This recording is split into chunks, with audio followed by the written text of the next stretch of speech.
Okay, तो आज का हमारा जो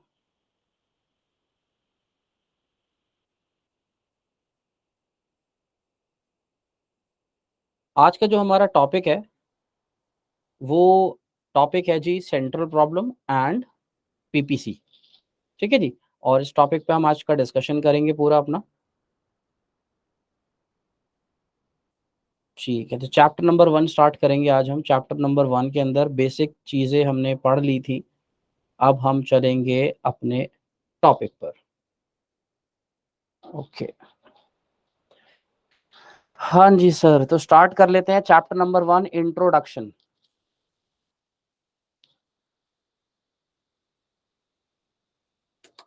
ओके,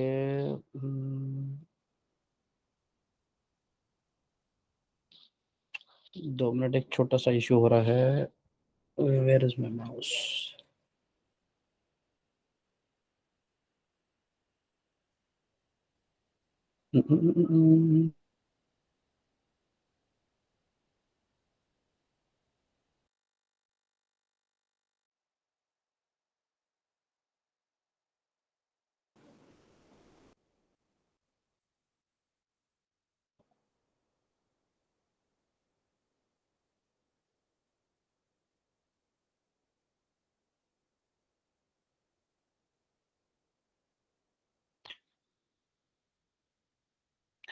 चलिए जी, आज का टॉपिक स्टार्ट करते हैं। अगेन एक बार और आप सबसे पूछ लेता हूँ, स्क्रीन और वॉइस क्लियर है सबको?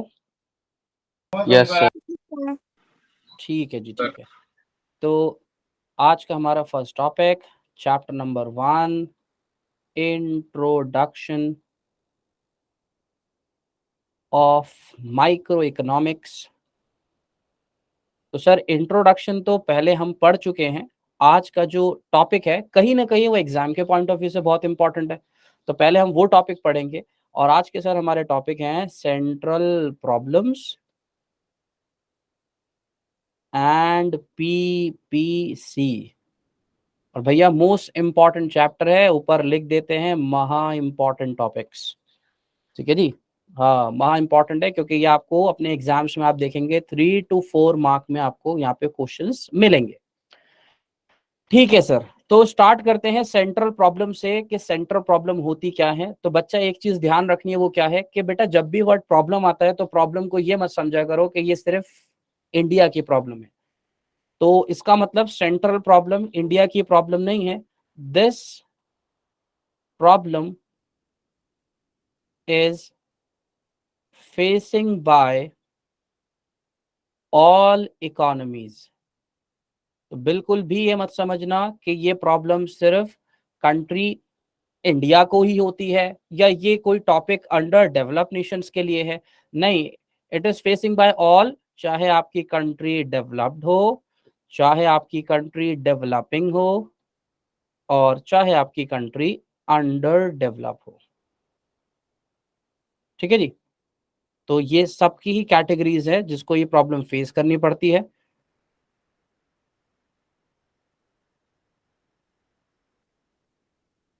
ठीक है सर, तो सिंपल सी बात हो गई। सेंट्रल प्रॉब्लम सर होती क्या है, अब जरा ये समझ लेते हैं और बहुत ध्यान से समझना है। क्या है जी सर सेंट्रल प्रॉब्लम? बेसिकली बेटा सेंट्रल प्रॉब्लम 3 प्रॉब्लम्स को कहते हैं हम। हाँ जी सर, कौन कौन सी? Allocation of resources. ठीक है sir. Point number 2, optimum use of resources. And point number 3, growth of resources. लेकिन सर स्कूल में तो मैम ने बोला था, हमारे सर ने, कि what to produce, how to produce और होम टू प्रोड्यूस होती है, और आप बोल रहे हैं कि ये सेंट्रल प्रॉब्लम होती है। हाँ जी बेटा, है वही वाली, व्हाट, हाउ और होम टू प्रोड्यूस वाली, वही पढ़ेंगे हम लोग भी। लेकिन मैंने आपको पहले कैटेगराइज करके बताया। जो हम 3 प्रॉब्लम्स पढ़ते हैं वो 3 प्रॉब्लम्स आपको इसी में पढ़ाई जाती हैं। एलोकेशन ऑफ रिसोर्सेज, रिसोर्सेज को एलोकेट कैसे करना है, तो उसके अंदर हम 3 प्रॉब्लम्स पढ़ते हैं।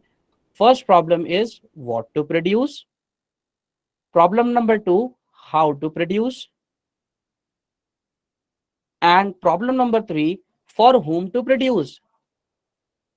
तो आप ज्यादा कंफ्यूज मत होना, अगर क्वेश्चन में लिखा हुआ आता है explain the central problem what to produce, कभी लड़ने बैठ जाओ कि एलोकेशन ऑफ रिसोर्सेज होता है और उसके अंदर ये कैटेगरीज आती हैं। तो बुक्स के अंदर ऐसे ही लिखा हुआ है व्हाट, हाउ और whom, इन तीनों को ही आप मेजर सेंट्रल प्रॉब्लम्स कह सकते हो। और ये तीनों सेंट्रल प्रॉब्लम किस कैटेगरी में आती है वो याद रख लेना, ये तीनों कैटेगरीज एलोकेशन ऑफ रिसोर्सेज में आती हैं। अब बची रही बात ऑप्टिमम यूज ऑफ रिसोर्सेज और ग्रोथ ऑफ रिसोर्सेज, इसमें आपको कुछ नहीं पढ़ना, मेनली आपको पॉइंट नंबर 1 ही पढ़ना है। ठीक है जी। तो व्हाट, हाउ और whom टू प्रोड्यूस, ये है हमारी एक बड़ी प्रॉब्लम। ठीक है सर जी। अब इस प्रॉब्लम के अंदर हमें क्या पढ़ना है, पहले ही मैंने आपको एक बात बता दी बेटा, ये प्रॉब्लम सिर्फ इंडिया फेस नहीं करता, बल्कि it is facing by all the economies, चाहे वो इंडिया हो, चाहे वो यूएसए हो, और चाहे वो कोई और अंडर डेवलप्ड नेशन हो, ये चीजें हर कंट्री को फेस करनी पड़ती हैं। ठीक है सर, ठीक है सर, ठीक है, बहुत बढ़िया। इसको रब कर देते हैं और रब करके हम चलते हैं अपने टॉपिक पर कि ये तीनों प्रॉब्लम्स होती क्या हैं।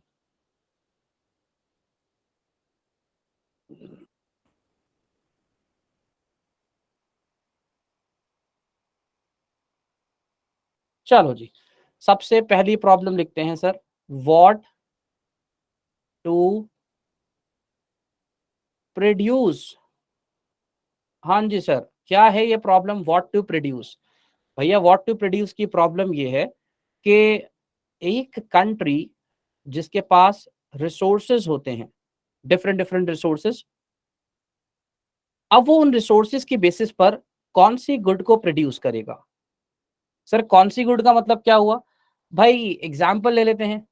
किसका एग्जाम्पल लें, चलो किसी भी स्टूडेंट को पकड़ लेते हैं। सैफ, ये एक फार्मर है, ठीक है जी। हाँ जी सर, तो फार्मर है तो क्या हुआ सर, फार्मर है तो भैया इसके पास एक लैंड होगी, और आपको ये भी पता होगा लैंड एक लिमिटेड रिसोर्स है। ठीक है, तो सपोज एक पीस ऑफ लैंड इनके पास है, ये जमीन का टुकड़ा, जो इनके लिए एक रिसोर्स है, जो कि एक लिमिटेड क्वांटिटी में अवेलेबल है। ठीक है, एज अ फार्मर इनके पास कुछ ऑप्शंस हैं। क्या ऑप्शन है सर, ये राइस प्रोड्यूस कर ले, या वीट प्रोड्यूस कर ले, और सर दोनों भी तो कर सकता है, बिल्कुल एग्जैक्टली या दोनों प्रोड्यूस कर ले। इसके अलावा क्या करेगा, यानी या तो ये इस लैंड पर पूरा होल राइस प्रोड्यूस कर सकता है, या फिर ये सारा होल वीट प्रोड्यूस कर सकता है, और अगर ये चाहे तो ये कुछ कुछ पोर्शन दोनों का भी प्रोड्यूस कर सकता है। इसका मतलब ये हुआ कि सैफ जो कि एक फार्मर है, इसको अपने लिमिटेड लैंड में से दोनों गुड्स की प्रोडक्शन में चॉइस करनी पड़ेगी कि आइदर टू प्रोड्यूस राइस और व्हीट और बोथ। और अगर ये दोनों प्रोड्यूस करना भी चाहता है तो उसको ये डिसाइड करना पड़ेगा हाउ मच राइस ये प्रोड्यूस करे और how much quantity of wheat produce करे, क्योंकि ये पॉसिबल नहीं है कि ये दोनों की क्वांटिटी को इंक्रीज कर दे। ये एक सैफ की प्रॉब्लम है। भैया आप जरा कंट्री के लेवल पे चलते हैं, तो कंट्री के सामने प्रॉब्लम आती है choice of good, choice of goods and services. जी सर, अब कंट्री के सामने प्रॉब्लम ये आ रही है कि वो कौन सी गुड और कौन सी सर्विस को प्रोड्यूस करे। जैसे एक फार्मर फेस कर रहा है अपने लिमिटेड रिसोर्सेज से गुड को चॉइस करने में, ऐसी इकोनॉमी को भी ये प्रॉब्लम फेस करनी पड़ती है, बिकॉज इकोनॉमी के रिसोर्सेज आर लिमिटेड, वो एक लिमिटेड क्वांटिटी तक ही अवेलेबल है। तो सर ये जो कंट्री होती है, ये कौन सी गुड के अंदर इनके पास कैटेगरीज होती हैं। तो गुड की कैटेगरीज में आप लिख सकते हो आइदर कंज्यूमर गुड, कि वो कंज्यूमर गुड प्रोड्यूस करे, या प्रोड्यूसर गुड प्रोड्यूस करे। मतलब उसके पास दो ऑप्शंस होते हैं कि वो अपने लिमिटेड कंट्री के रिसोर्सेज से कंज्यूमर गुड को प्रोड्यूस करेगा या प्रोड्यूसर गुड को प्रोड्यूस करेगा। जी, कंज्यूमर गुड में कौन सा आ गया जी सर, कंज्यूमर गुड में सारी कंजम्पशन आइटम्स आ गई, जो कंज्यूमर परचेज करते हैं टू सेटिस्फाई देयर नीड और वांट, जिसमें सारी बेसिक नेसेसिटीज आ गई आपकी। जी। फूड आइटम्स आ गए आपके, क्लोथ्स आ गए आपके, ये सब चीजें कंज्यूमर आइटम्स हैं। और दूसरा ऑप्शन क्या है सर, या तो ये प्रोड्यूसर गुड बना ले या फिर ये बना ले कैपिटल गुड। तो सर ये कौन सी गुड होती है, कैपिटल और प्रोड्यूसर गुड? तो बेटा सिंपल सा अगर एग्जांपल दिया जाए तो कैपिटल गुड्स मतलब मशीनरी, वो गुड्स जिन गुड्स की हेल्प से हम और गुड्स को प्रोड्यूस करते हैं, ठीक है जी, उनको हम बोलते हैं कैपिटल गुड्स और प्रोड्यूसर गुड्स। तो मशीनरी बनाए या कंज्यूमर गुड बनाए, कंट्री को पहली प्रॉब्लम ये फेस करनी पड़ती है, choice of goods and services. दोनों बना लेते हैं, एग्जैक्टली दोनों बना सकते हो और दोनों बनाओ, फूड भी प्रोड्यूस करो और मशीनरी भी बनाओ। लेकिन भूलना मत, इन दोनों को बनाने के लिए जो रिसोर्सेज आपके पास अवेलेबल हैं वो एक लिमिटेड क्वांटिटी में है, और लिमिटेड क्वांटिटी में होने के कारण आप भैया फूड भी लिमिटेड ही प्रोड्यूस कर सकते हो और मशीनरी भी लिमिटेड ही प्रोड्यूस कर सकते हो। सर ये तो दिक्कत हो गई बेटा, तभी तो इसका नाम है सेंट्रल प्रॉब्लम, क्योंकि प्रॉब्लम ही तो है देश के लिए कि कंट्री कैसे डिसाइड करे उसको कौन सी गुड प्रोड्यूस करनी है, आइदर कंज्यूमर और प्रोड्यूसर, और how much quantity of consumer good और how much quantity of producer good. क्योंकि एट द एंड कंट्री के पास जो रिसोर्सेज है वो एक लिमिटेड क्वांटिटी में अवेलेबल है, तो कंट्री को यहाँ पर आकर एक बड़ा डिसीजन लेना पड़ता है। ओके, तो पहली प्रॉब्लम डिस्कस हो गई है। होप सो कि प्रॉब्लम बिल्कुल आराम से आपके समझ आ गई होगी। तो कोई इतनी बड़ी प्रॉब्लम भी नहीं है, लेकिन भैया प्रॉब्लम है, तो प्लीज जब आप एग्जाम्स के अंदर इसको लिखेंगे तो प्रॉब्लम को प्रॉब्लम ही समझिएगा, सोल्यूशन मत दीजिएगा जब तक आपसे मांगा ना जाए। तो सबसे पहली प्रॉब्लम जो कंट्री फेस कर रही है वो कौन सी है जी, व्हाट टू प्रोड्यूस। चलिए कम अप टू नेक्स्ट, दूसरी प्रॉब्लम फेस क्या करती है कंट्री। तो भैया दूसरी प्रॉब्लम भी बड़ी जबरदस्त प्रॉब्लम है, और प्रॉब्लम है क्या, हाउ टू प्रोड्यूस।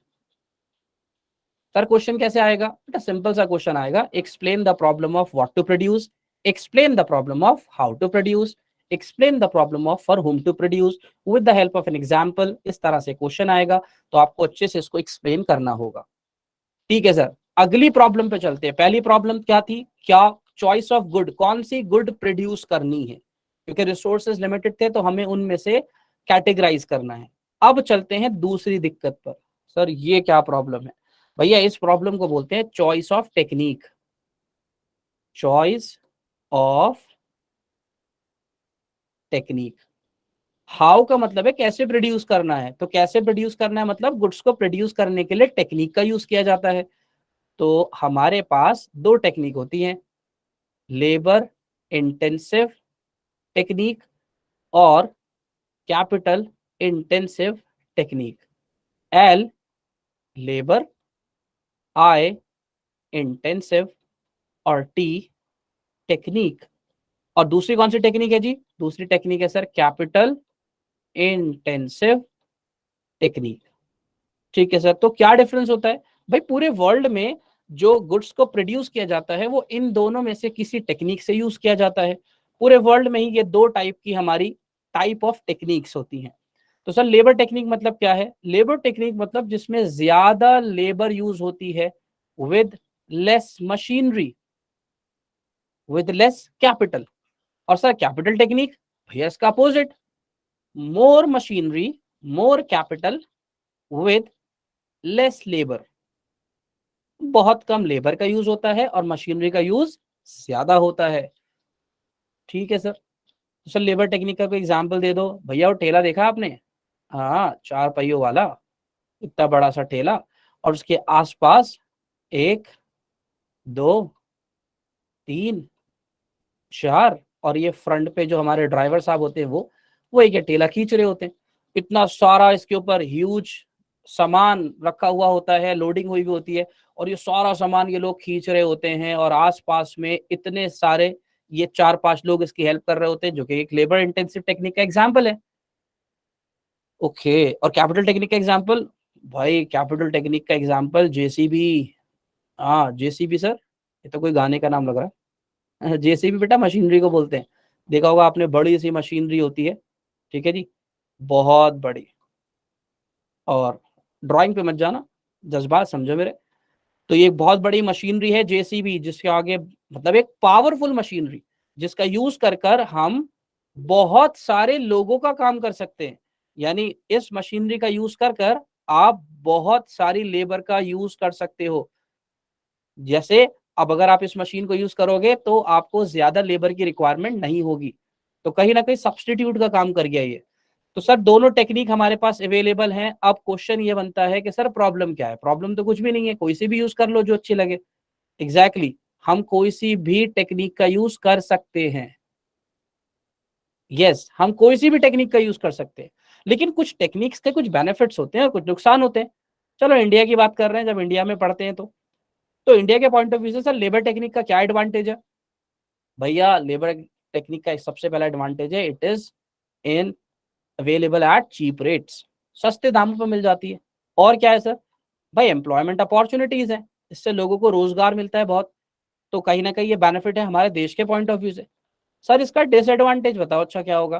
भाई डिसएडवांटेज एक ही है यार, ये थक जाते हैं, थोड़ा सा इनएफिशिएंटली काम करते हैं, यानी टाइम कंज्यूमिंग, बहुत टाइम लेते हैं, थकते भी हैं, इनको प्यास भी लगती है, भूख भी लगती है, बीमार भी होते हैं। तो ये सारे काम इनके साथ होते हैं, तो सर टाइम कंज्यूमिंग हो जाता है, बीच बीच में इनको रेस्ट भी देना पड़ता है। एक बार आप अपनी लेबर से 24 घंटे काम करा लो, उसके बाद 2 दिन की छुट्टी है। तो सर कैपिटल टेक्निक का क्या एडवांटेज और डिसएडवांटेज है? तो भाई मैं अगर इसके एडवांटेज की बात करूं तो बड़ा सिंपल सा है, लेस टाइम कंज्यूमिंग है जी। जितनी देर में हम लोग सोचते हैं एज एन इंडियन, उतनी देर में डेवलप नेशंस काम कर देते हैं, इतना डिफरेंस है।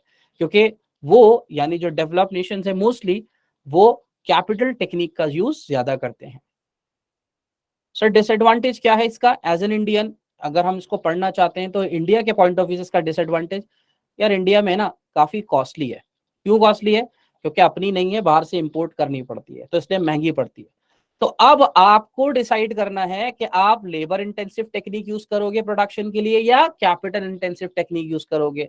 सर आपके हिसाब से क्या होना चाहिए, मतलब कौन सी टेक्निक यूज करें? बेटा कोई भी कंट्री हाउ टू प्रोड्यूस का डिसीजन ऐसे लेती है कि उसकी कंट्री के प्रोड्यूसर बस ये देखते हैं विच कॉस्ट इज मिनिमाइज, कौन सी कॉस्ट मिनिमम है, जो कॉस्ट कम देगी वो उसी का यूज करेंगे, आइदर लेबर हो या कैपिटल हो।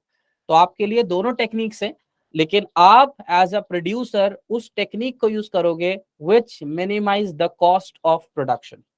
तो ये दूसरी प्रॉब्लम है जिसके अंदर हमें एक बड़ा डिसीजन कंट्री को लेना पड़ता है।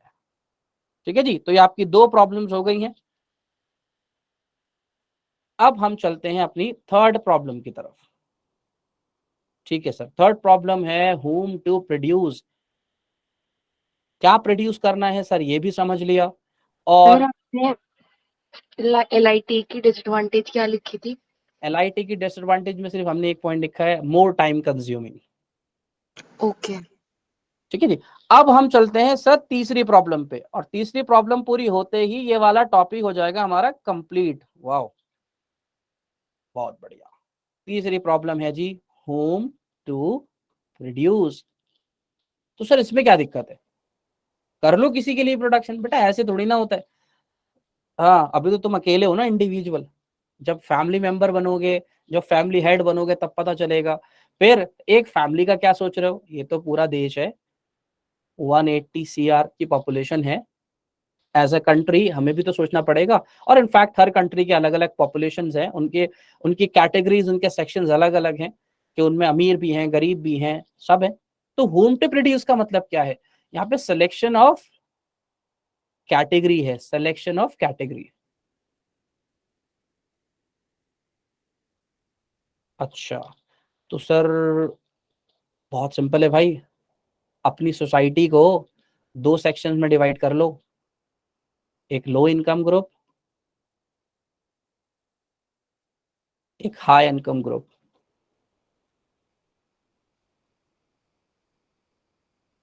ठीक है सर, तो सिलेक्शन ऑफ कैटेगरी यानी हमारी कंट्री में जो लोग हैं उनको हमने on the basis of income distribution divide किया है, on the basis of income distribution.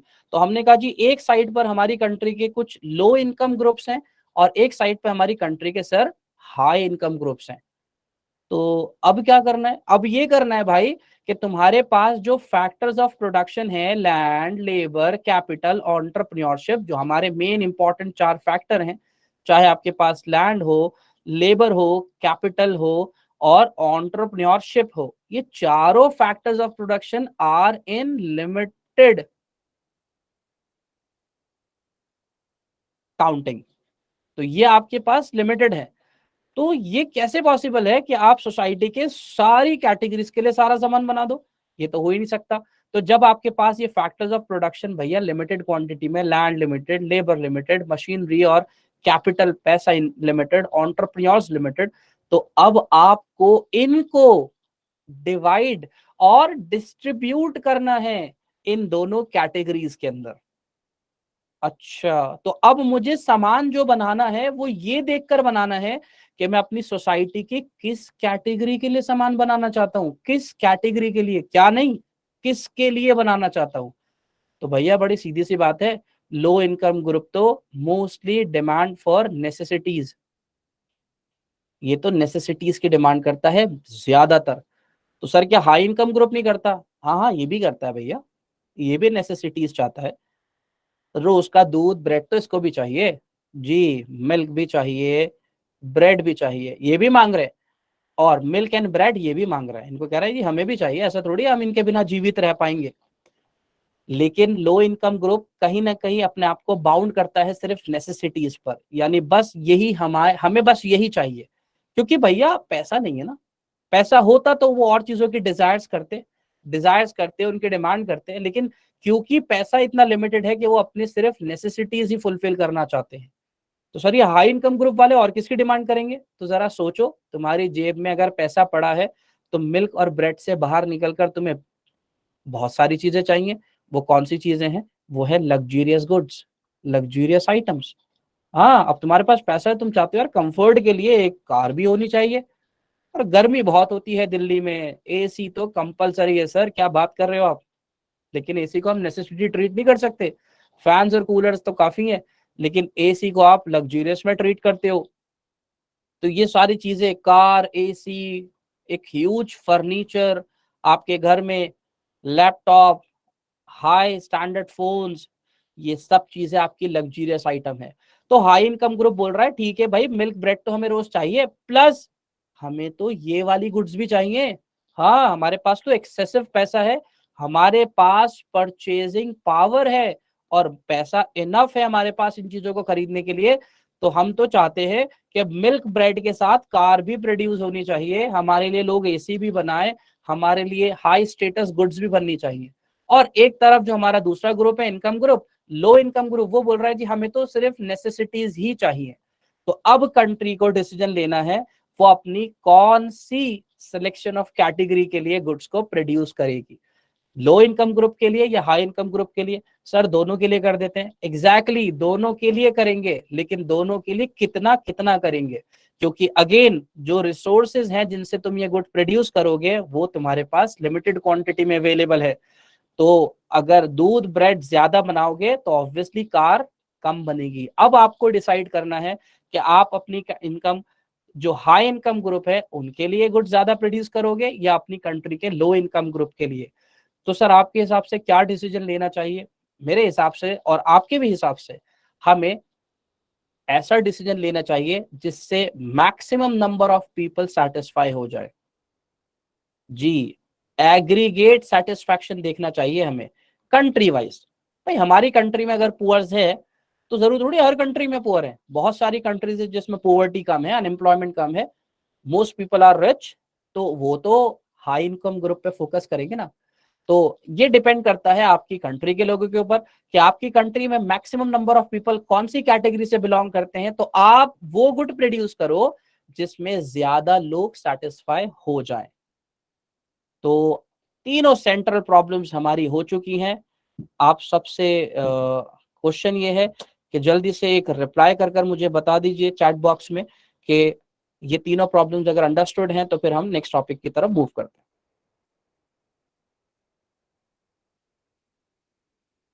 जितने बच्चे अवेलेबल हैं जल्दी से थंबनेल यस बहुत बढ़िया, ठीक है ठीक है, यस यस यस, अंडरस्टूड, बहुत बढ़िया बहुत बढ़िया, ठीक है।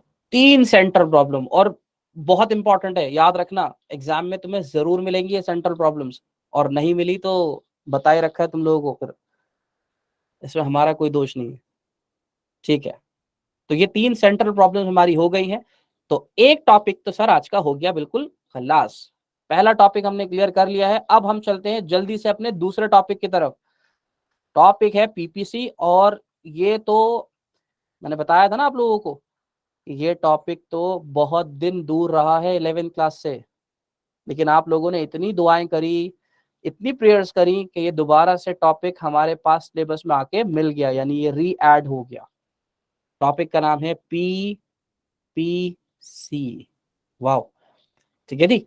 तो बहुत ध्यान से समझेंगे इस टॉपिक को। इस टॉपिक को लेकर हमारी अंडरस्टैंडिंग बहुत जरूरी है, क्योंकि यहाँ पर बहुत सारी पॉलिसीज डिस्कस की जाती हैं, बहुत सारी स्कीम्स डिस्कस की जाती हैं, और हमसे पूछा जाता है कि भैया इसका इम्पैक्ट बताओ, कंट्री के पीपीसी कर्व पर क्या होता है।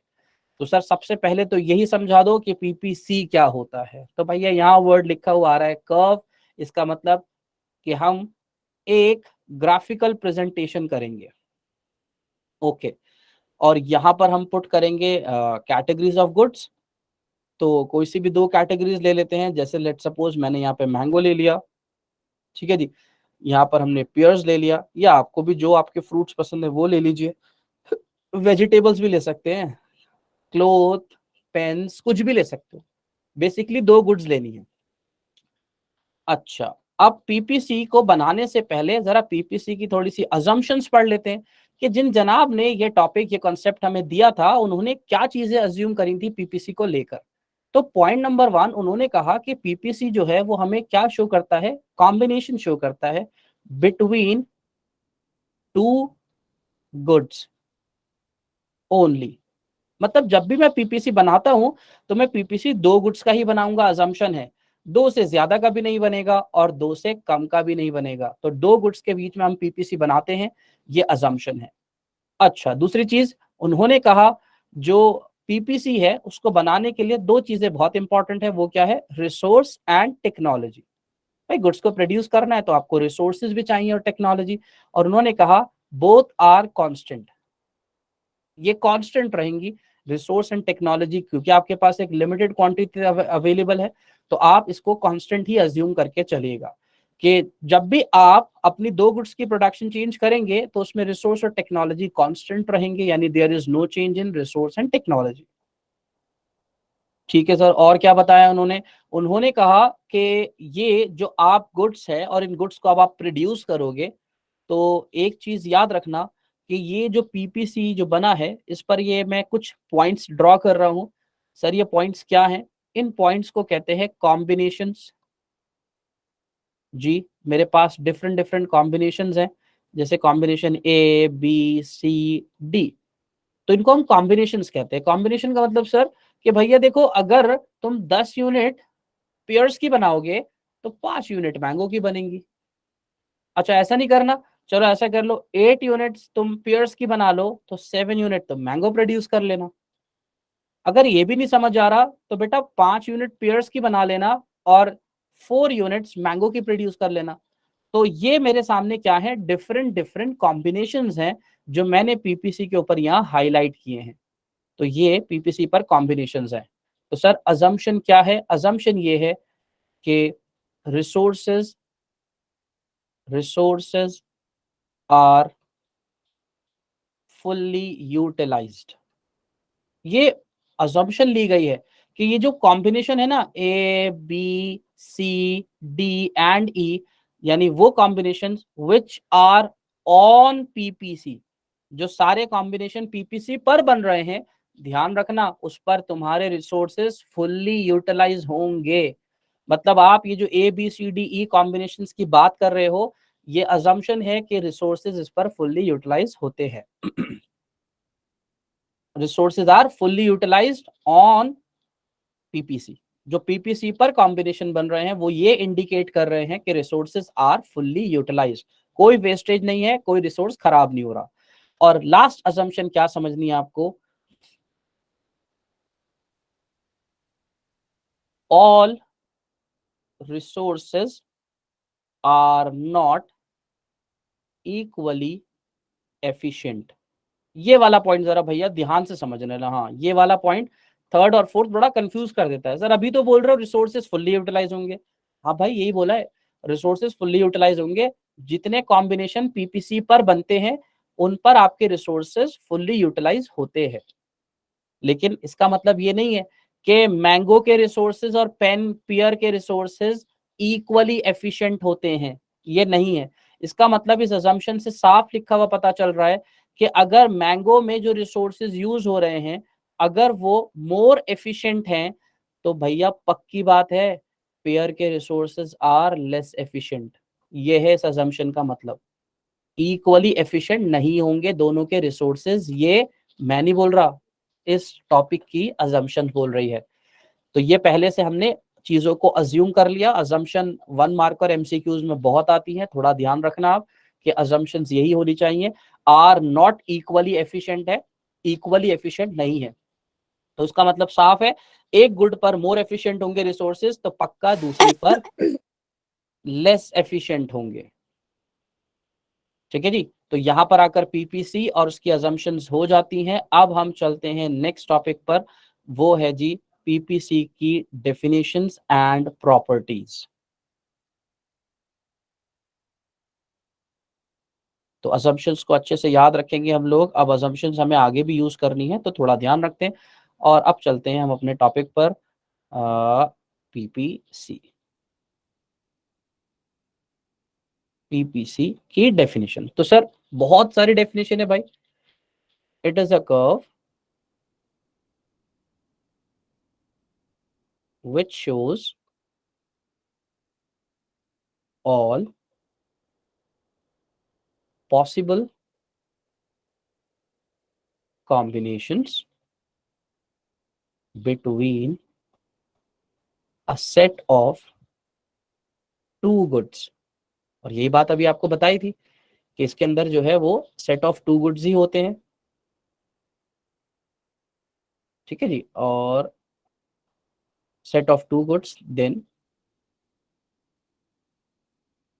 at given resources and technology। तो पीपीसी ने मुझे क्या कहा? पीपीसी ने कहा मैं तो एक कर्व हूं और मैं एक ऐसा कर्व हूं जो पॉसिबल कॉम्बिनेशन दिखाता हूं दो गुड्स में, और वो कॉम्बिनेशन में दिखाऊंगा on the basis of resources and technology. और यही चीजें आपने अजम्पशंस में भी पढ़ी हैं। ठीक है जी, ठीक है, बिल्कुल ठीक चल रहा है। डेफिनेशंस हो जाती है यहाँ से। अब हम चलते हैं नेक्स्ट पॉइंट पर। वो क्या है सर? वो है डायग्राम। तो डायग्राम मैंने अभी आपको ड्रॉ भी करके दिखाया था कि भैया ये है आपका डायग्राम और ये आपकी Y axis, this is X axis. यहाँ पर कोई भी गुड्स लिख लीजिए। तो अभी तो मैंने कमोडिटी एक्स और कमोडिटी वाई पुट कर दिया है और ये आपके आ गए इसके ऊपर डिफरेंट डिफरेंट कॉम्बिनेशंस। ये आपके कॉम्बिनेशंस हैं। ठीक है सर, समझ आता है? बहुत बढ़िया। अब क्या समझना है कि जो पीपीसी पर कॉम्बिनेशन बन रहे हैं, जैसे ये suppose A B C D, अभी बोला आपको कि पीपीसी पर जो कॉम्बिनेशन बनते हैं ना भाई साहब, उस पर आपके रिसोर्सेज आर फुल्ली यूटिलाइज। ये बात आपको अभी बताई है कि पीपीसी पर जो कॉम्बिनेशन बनते हैं उस पर हमारे रिसोर्सेज फुल्ली यूटिलाइज होते हैं। तो क्या कोई कॉम्बिनेशन पीपीसी के अंदर नहीं बन सकता सर? पॉइंट नंबर एफ को अगर आप फोकस करें, बन सकता है भाई। ऐसी बात थोड़ी है कि मैंने आपसे बोला 10 ये बनाओगे 5 ये बनाओगे, तो क्या ये मुमकिन नहीं है कि दोनों की एक एक यूनिट बना लो? बिल्कुल पॉसिबल है। मैंने एक मैंगो प्रोड्यूस करा और एक पेयर प्रोड्यूस करा, सर बिल्कुल पॉसिबल है। मतलब मैं अपने सारे रिसोर्सेज यूज कर ही नहीं रहा, कुछ रिसोर्सेज मैंने अपने बचा लिए। तो सर अगर ये होता है, अगर ऐसा होता है, तो ये पॉइंट एफ जो कि इनसाइड द पीपीसी है, ये क्या शो करता है? तो point inside the PPC indicates that some resources are under utilized। ये बात मत भूलना। कोई भी पॉइंट जो पीपीसी के अंदर बन रहा है जैसे लाइक पॉइंट एफ, तो पॉइंट एफ ये इंडिकेट कर रहा है कि हमारे कुछ रिसोर्सेज अंडर यूटिलाइज हैं।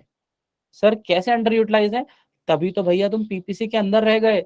अगर तुम कॉम्बिनेशन यानी रिसोर्सेज को ऑप्टिमम यूटिलाइज करते तो आप पीपीसी पर आ जाते, लेकिन due to some reason, due to lack of resources या due to some under utilisation of resources, आप कौन से पॉइंट पे खड़े हो? आप पॉइंट एफ पर खड़े हो, क्योंकि आपके कुछ रिसोर्सेज अंडर यूटिलाइज हो गए, लेबर ने सही से काम नहीं किया, मशीनरी सही से यूटिलाइज नहीं हुई, आपकी कॉस्ट बढ़ गई। बहुत सारे रीजन हो सकते हैं जिसकी वजह से आपके रिसोर्सेज प्रॉपरली यूटिलाइज नहीं हुए।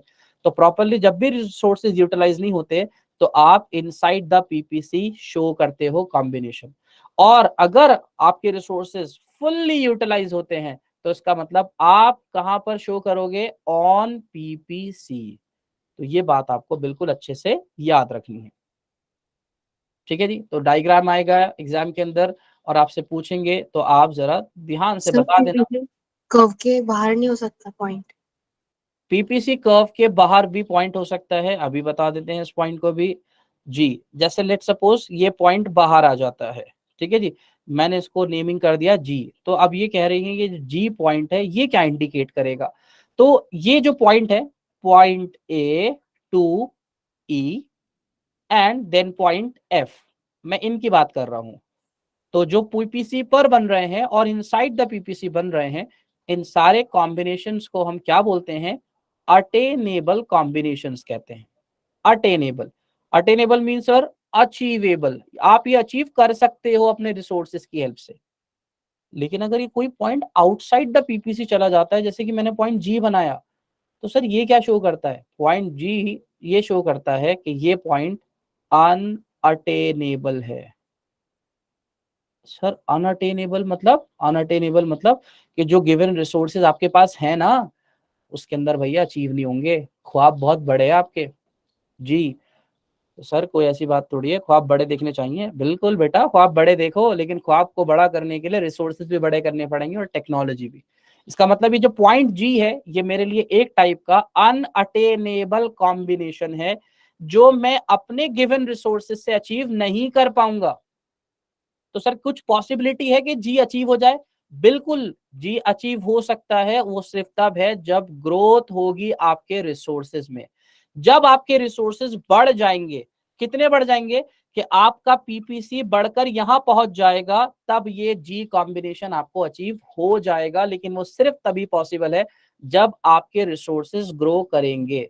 और अगर आपके रिसोर्सेज ग्रोथ नहीं कर रहे तो बेटा जी आपके लिए एक ख्वाब है, जिसको आराम से आप देखिए, सोचिए, लेकिन अचीव नहीं होगा।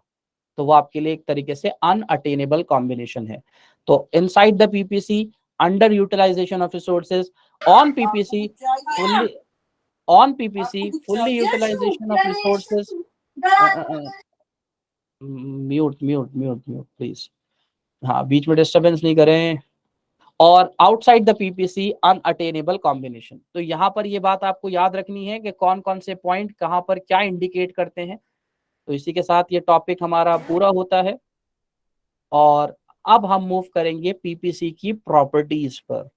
और प्रॉपर्टीज बहुत फ्रीक्वेंट क्वेश्चन है एग्जाम के पॉइंट ऑफ व्यू से, बहुत फ्रीक्वेंटली पूछा जाता है प्रॉपर्टीज ऑफ पीपीसी और उनकी रीजनिंग भी, कि ये कैसे प्रूफ होगा। तो अब जरा जल्दी से हम पीपीसी की प्रॉपर्टीज पर एक नजर कर लेते हैं। आ जाओ जी प्रॉपर्टीज पर।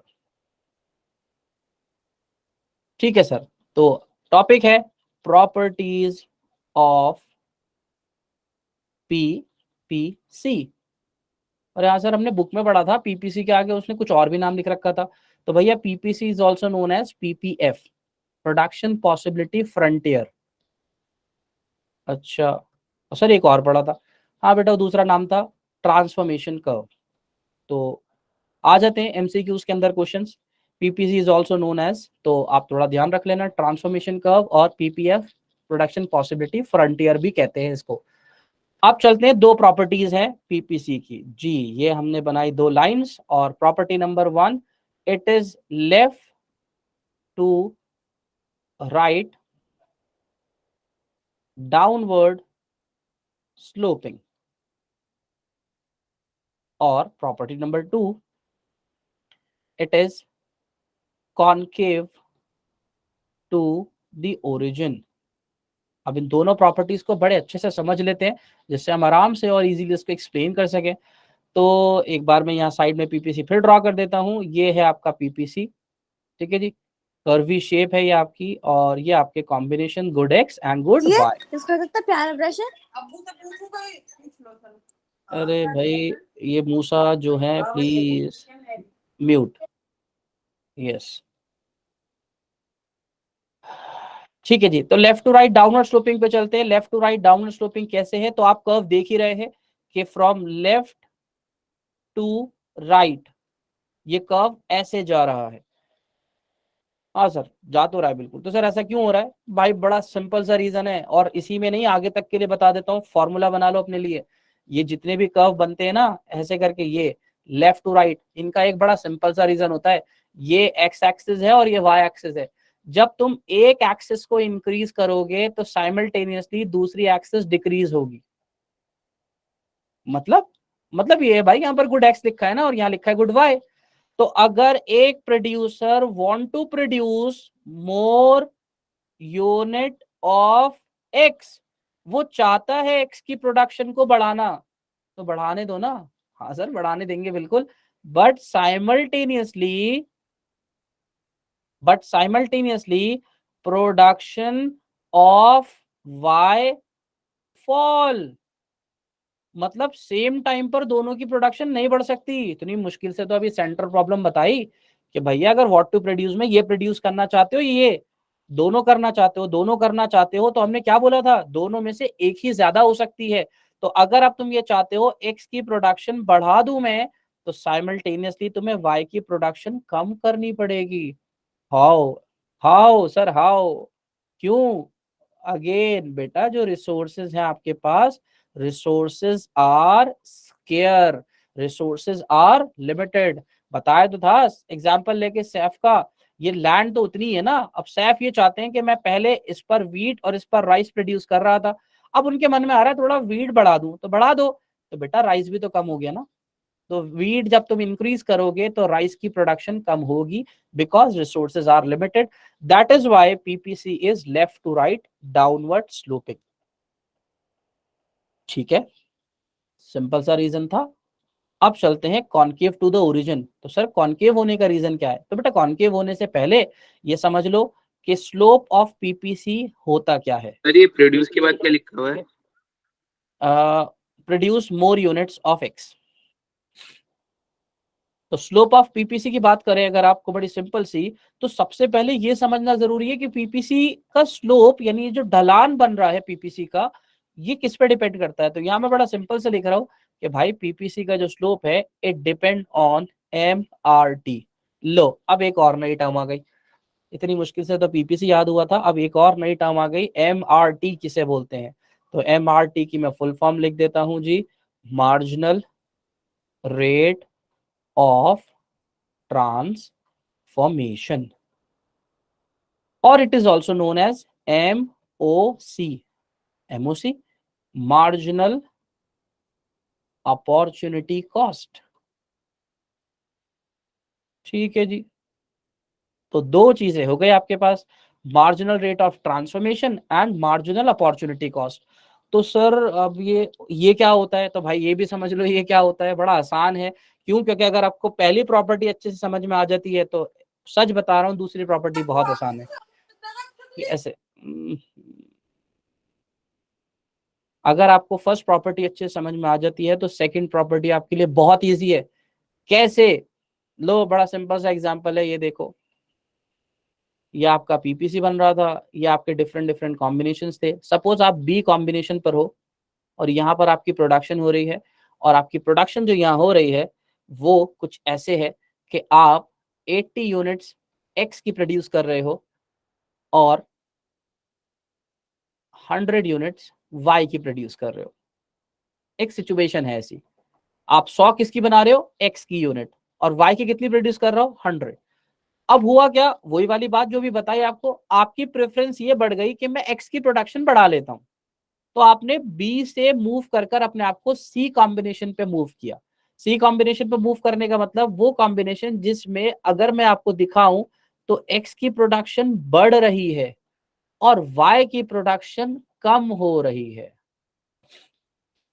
हाँ सर ऐसे ही है, जब मैं एक्स की तरफ ज्यादा मूव करता हूं तो एक्स की प्रोडक्शन बढ़ जाती है बट साइमल्टेनियसली वाई की प्रोडक्शन कम हो जाती है। ये चीज तो आपने left to right downward sloping में बता दी थी। अब एमआरटी क्या है, तो भाई एमआरटी हमें ये शो करता है, एमआरटी हमें ये शो करता है कि आपने एक कमोडिटी का कितना unit loss unit of Y divided by gain unit of X. बेटा एमआरटी एक रेशियो है जो मुझे ये बताता है कि आपने जब एक गुड की कुछ यूनिट को इंक्रीज किया तो साइमल्टेनियसली आपने दूसरी गुड की कितनी यूनिट का लॉस किया, क्योंकि जब आपने यहां पर एक्स की यूनिट कितनी बढ़ाई। सर समझ नहीं आया।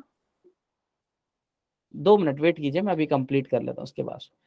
ठीक है जी, तो अब मैंने आपसे क्या कहा, अगर आप दो गुड को चीजों को प्रोड्यूस कर रहे हो, जैसे ये सैफ का एग्जांपल ही ले लो, तो सैफ जो थे वो इस तरह से बीच में व्हीट और राइस प्रोड्यूस कर रहे थे। 50 व्हीट था और 50 राइस था।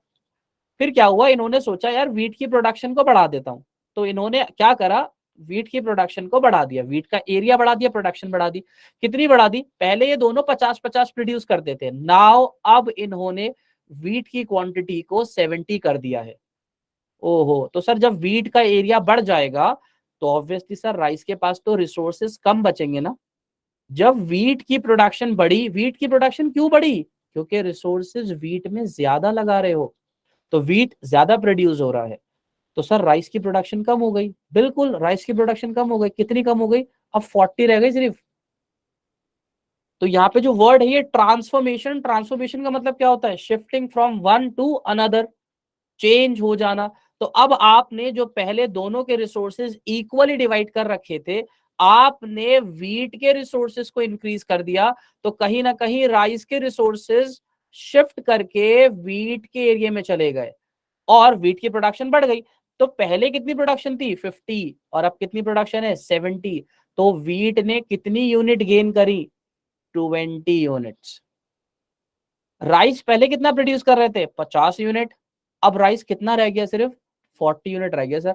तो बेटा 50 से जब 40 पर आए तो कितनी यूनिट का लॉस हुआ सर 10 यूनिट्स का, तो यहाँ लिखा 10, 10 को डिवाइड करा 20 से, आंसर आया 1:2। ये 1:2 जो है इसको आप कहते हो MRT। एक बार मैं आपको और थोड़ा सा एग्जाम्पल देके समझा देता हूं। यहाँ पर MRT की कैलकुलेशन के भी क्वेश्चंस है तो आपको वो भी करने पड़ेंगे।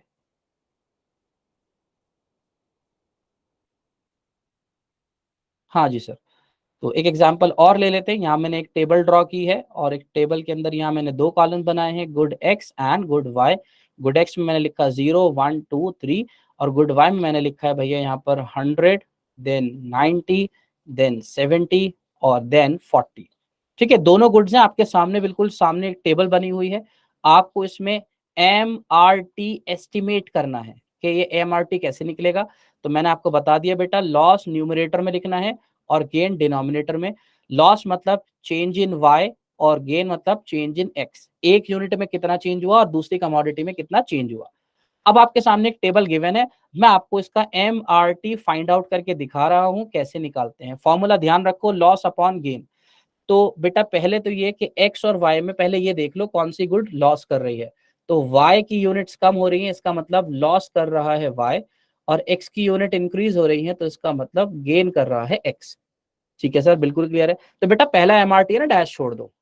डैश क्यों छोड़ो सर, बेटा 100 के ऊपर कोई वैल्यू पता नहीं ना आपको कि कितनी चेंज हुई, तो अब 100 के बाद से देखो क्या हुआ। तो बेटा 100 से 90 रह गई वाई की यूनिट, इसका मतलब कितनी यूनिट का लॉस हुआ होगा 10 यूनिट का। और सर पहले एक्स 0 था और ये बढ़ के 1 हो गया, तो बेटा कितनी यूनिट गेन करी 1, तो आंसर हो गया 10:1, पहली वैल्यू निकल गई। ठीक है सर, अब इसके बाद देखो फिर क्या हुआ, अगेन तुमने एक्स की यूनिट और बढ़ा दी, डिनोमिनेटर में 1 आ गया। लेकिन जैसी तुमने एक यूनिट एक्स की बढ़ाई तो भैया ये वाई की यूनिट 90 से कितनी रह गई 70, तो चेंज कितना आया, चेंज आया सर 20 का, तो ये हो गया 20:1।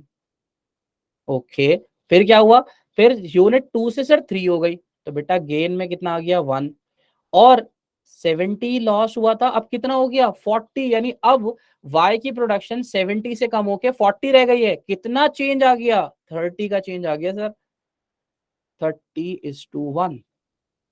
ये निकल गया आपका MRT की वैल्यूज। कैसे निकल रही हैं, तो भैया अगर आप ध्यान से देखो 10:1, 20:1, 30:1, इसका मतलब बड़ा साफ है, MRT इज इंक्रीजिंग, कि MRT की वैल्यू सर इंक्रीज हो रही है। देखो ध्यान से 10:1, 20:1, 30:1, हर बार वैल्यू बढ़ रही है।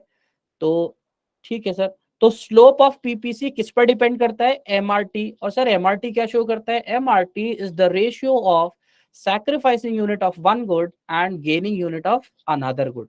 तो दो गुड्स के अंदर एक गुड ने कितनी यूनिट सैक्रिफाइस करी और दूसरी गुड ने कितनी यूनिट गेन करी, उन दोनों के रेशियो को हम कहते हैं एमआरटी। अब मैंने जो आपको क्वेश्चन सॉल्व करके दिखाया है इस क्वेश्चन में, इसके अकॉर्डिंग मेरा एमआरटी इंक्रीज हो रहा है, और पीपीसी के कॉन्केव होने का रीजन भी यही है। Yes, PPC is concave to the origin due to increasing MRT. जब भी आपका एमआरटी इंक्रीज होता है तो पीपीसी की शेप कॉन्केव बनती है। तो कॉन्केव होने का रीजन एमआरटी का इंक्रीज होना है, प्लीज भूलना मत। अब मैं अगली बात जो आपको बता रहा हूं वो क्या है कि सर एमआरटी इंक्रीज हुआ तो पीपीसी कॉन्केव बना, तो सर क्या एमआरटी कॉन्वे वो एमआरटी क्या डिक्रीज भी हो सकता है? यस, एमआरटी अगर डिक्रीजिंग है, अगर इसकी वैल्यू 10, 20, 30 नहीं, अपोजिट 30, 20, 10 आती, तो एमआरटी होता है एक डिक्रीजिंग डायरेक्शन में। और अगर एमआरटी चेंज हो जाएगा तो याद रखना बेटा पीपीसी की शेप भी चेंज हो जाएगी। तो सर फिर पीपीसी कैसा बनेगा बेटा, फिर पीपीसी बनेगा कॉन्केव टू द ओरिजिन, वो sorry convex to the origin, convex. मतलब पीपीसी जो आपने भी बनाया था फिर वो इस तरह की शेप ले लेगा, कॉन्वेक्स, ये कॉन्वेक्स। और हम कैसे बनाते हैं पीपीसी कॉन्केव, तो generally PPC is concave to the origin, property तो यही है। लेकिन अगर आपसे कोई बोलता है PPC is always concave to the origin, तब आप बोलते हो नहीं नहीं नहीं नहीं, कॉन्केव हमेशा नहीं होता, कॉन्केव तब होता है जब एमआरटी इंक्रीज होता है। But if any case MRT is decreasing so PPC will be convex to the origin. और सर अगर ना कॉन्केव है ना कॉन्वेक्स है, मान लो एमआरटी की वैल्यू जो आ रही है वो कांस्टेंट है। कांस्टेंट मतलब पहला आंसर भी 10:1, अगेन 10:1, अगेन 10:1, सारी वैल्यूज सेम निकले जा रही हैं। तो उस केस में भैया ना पीपीसी कॉन्केव बनेगा ना कॉन्वेक्स, तब पीपीसी एक डाउनवर्ड स्ट्रेट लाइन बन जाएगी, डाउनवर्ड स्ट्रेट लाइन। सर बना के दिखाना जरा, देखो भाई ये दोनों एक्सिस हैं और ये बन जाएगा आपका पीपीसी, बिल्कुल डाउनवर्ड स्ट्रेट लाइन। कब बनेगा, व्हेन एमआरटी इज कांस्टेंट। तो आपके सामने तीनों पॉसिबिलिटीज आ गई हैं। मेन कौन सी याद रखनी है, पीपीसी कॉन्केव क्यों होता है, उसका रीजन है इंक्रीजिंग एमआरटी। जब जब आप एक यूनिट गेन कर रहे हैं तो हर बार आपको अपनी ज्यादा यूनिट का लॉस करना पड़ रहा है। आपने एक एक्स बढ़ाया, पहले 10 यूनिट का लॉस हुआ, फिर एक एक्स बढ़ाया 20 यूनिट का लॉस हुआ, फिर एक यूनिट बढ़ाया फिर 30 यूनिट का लॉस हुआ। इसका मतलब हर बार गेन करने पर लॉस ज्यादा हो रहा है, इसको कहते हैं एमआरटी इज इंक्रीजिंग, और यही रीजन है पीपीसी के कॉन्केव होने का। तो ध्यान रखना बेटा एमसीक्यू में लिखा हुआ आएगा why PPC is concave to the origin, 4 options होंगे, ध्यान रखना एमआरटी इंक्रीजिंग को ही टिक करना है। और अगर एमआरटी इंक्रीजिंग नहीं हुआ, वो किसी और शेप में हुआ, तो पीपीसी का शेप भी चेंज हो जाएगा। Understood to all? जल्दी से जरा रिप्लाई करके बता दो भाई ये दोनों प्रॉपर्टीज क्लियर हैं, assumptions, diagram. Reply fast, reply fast. Yes sir clear है, yes yes yes yes yes yes, okay good. कोई भी अगर इन प्रॉपर्टीज में प्रॉब्लम है तो बताओ जल्दी से, और क्लियर है तो बहुत बढ़िया। ठीक है, जितने क्लियर वाले कर रहे हैं ना बेटा सबके नाम नोट कर लिए, अगर इनकेस प्रॉब्लम हो गए ना और एग्जाम में अच्छे नंबर नहीं आए फिर पकड़ूंगा तुम्हें। ठीक है, बहुत बढ़िया। तो बेटा आज का टॉपिक हमारा यही क्लोज होता है, बाकी आपको आपकी क्लासेस के अंदर टॉपिक पढ़ा दिए जाएंगे। ये संडे टू संडे हमारी क्लासेस कंडक्ट होंगी जो फ्री ऑफ कॉस्ट हैं सबके लिए। आप ही के लिए नहीं, सबके लिए फ्री ऑफ कॉस्ट है। ये ऑनलाइन क्लासेस हम संडे टू संडे कंडक्ट करेंगे, जिसके अंदर आपको पहले ही एक टॉपिक बता दिया जाएगा आज हम कौन सा टॉपिक डिस्कस करेंगे। तो आप अपनी क्लासेस के अंदर अपने फ्रेंड्स के अंदर भी ये स्प्रेड कर सकते हो। फ्री क्लासेस हैं, कोई भी ज्वाइन कर सकता है, for the motive of social welfare, सारे बच्चों को सीखने का मौका मिलेगा। ठीक है जी। तो इसी के साथ हम नेक्स्ट क्लास में मिलते हैं अपने अपने सेंटर्स में, जहां भी आप पढ़ते हो। ठीक है जी। Okay, bye, see you.